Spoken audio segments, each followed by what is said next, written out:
या आठवड्यात 2 हिंदी चित्रपट प्रदर्शित झाले आहेत. मराठी चित्रपटाबद्दल मी इथे बोलत नाही. गुलकंद आणि आणखीन एक चित्रपट प्रदर्शित झाला त्याबद्दल मी बोलत नाही. हिंदीचं म्हणाल तर भूतनी आणि रेड 2 हे 2 चित्रपट प्रदर्शित झाले आहेत. भूतनी या चित्रपटामध्ये संजय दत्त बऱ्याच वर्षांनी मोठ्या पडद्यावर येतो. त्याच्यामुळे संजय दत्तच्या फॅन्सना ती मोठी पर्वणीच आहे. नवीन दिग्दर्शक आहे भूतनीचा सचदेव म्हणून, सिद्धार्थ सचदेव. त्याने या चित्रपटाचं दिग्दर्शन केलं आहे. कहाणी म्हणजे कथानक एकदम साधं आहे. एका कॉलेजच्या कॅम्पसमध्ये भूताचा वावर येतो आणि जो संजय दत्त आहे तो भूत पकडणारा आहे. तर तो कशाप्रकारे ते भूताचं सिच्युएशनला डील करतो हे सिंपल कथानक आहे. कलाकार म्हणून संपूर्ण चित्रपट संजय दत्तच्या खांद्यावर आहे. मौनी रॉय आणि पलक यांनी थोड्या प्रमाणात साथ दिली, इवन सनी सिंगने. पण चित्रपट जो मुळात आहे तो संजू बाबाचाच आहे.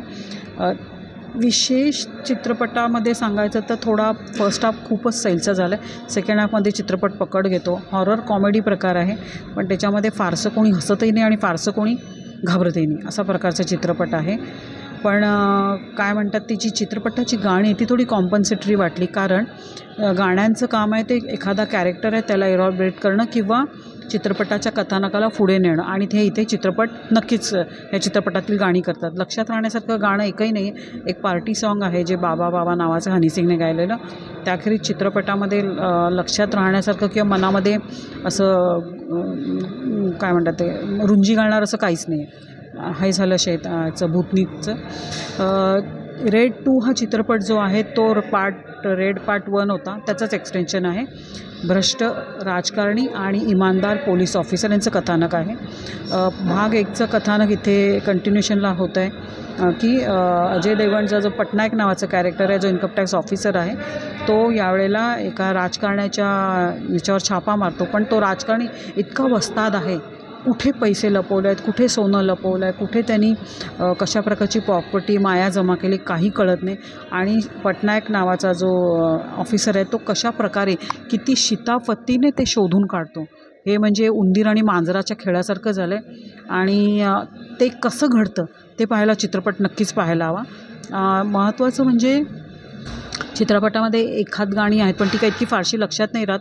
एक आयटम सॉन्ग आहे मनी मनी करून हनी सिंगचं, आणि त्यानंतर जुनं किशोर कुमारचं एक गाणं होतं ये पैसा, त्या गाण्याला रिहॅश केलं आहे. आणि तिथून चित्रपटाचा एक क्लायमॅक्स किंवा टर्निंग पॉईंट सुरू होतो.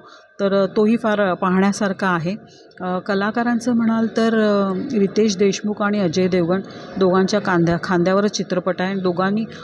दोघांची अतिशय उत्तम जुगलबंदी पाहायला मिळते आणि दोघंही कॅरेक्टरला धरून त्या दोघांनी भूमिका केली आहे. चित्रपटाचं संकलन अतिशय उत्तम आहे, सेट्स उत्तम आहेत, कॅमेरा पण अतिशय उत्तम प्रकारे दाखवण्यात आलेला आहे. रात्रीच्या सीनमध्ये जे नेमकं डोळ्याला किंवा जे ऑडियन्सच्या डोळ्याला दिसायला पाहिजे ते दिग्दर्शक दाखवतो राजकुमार गुप्ता. आणि पार्ट रेडप्रमाणे पार्ट 2 अतिशय म्हणजे एजी झाला आहे. एजी म्हणजे आपण त्याला अगदी उत्कंठा वाढवणारा असा चित्रपट झाला आहे. आणि त्यामुळे पार्ट 3 येणार हे आपल्याला शेवटी दिग्दर्शक दाखवून देतो. आणि मला वाटतं ही सिरीज येतच राहील, पण त्याच्यामध्ये जोपर्यंत तो उत्कंठा किंवा कलाकार, डायलॉग, हे गाणी किंवा स्क्रीन प्ले आपल्याला व्यवस्थित देत आहे तोपर्यंत हे पार्ट सगळे चालत राहणार. तर पार्ट 3कडून पण अपेक्षा बाळगायला हरकत नाही आहे. पण पार्ट 2चं म्हणाल आता जरी तर या आठवड्यामध्ये 2 चित्रपट प्रदर्शित झाले. एक म्हणजे तो भूतनी, जो की हॉरर कॉमेडी आहे. कोणाला आवड असेल हॉरर कॉमेडीची त्यांनी तो चित्रपट पाहावा, किंवा जर का संजय दत्तचे फॅन असेल त्यांच्यासाठी तर पर्वणीच आहे. दुसरीकडे आहे जे सस्पेन्स आहे किंवा एक भ्रष्ट राजकारणी आणि इमानदार ऑफिसर यांची जुगलबंदी बघायची असेल सस्पेन्स वेने, तर रेड 2 तुमच्यासाठी आहे. तर बऱ्या प्रकारे चॉईस आहे या आठवड्यात.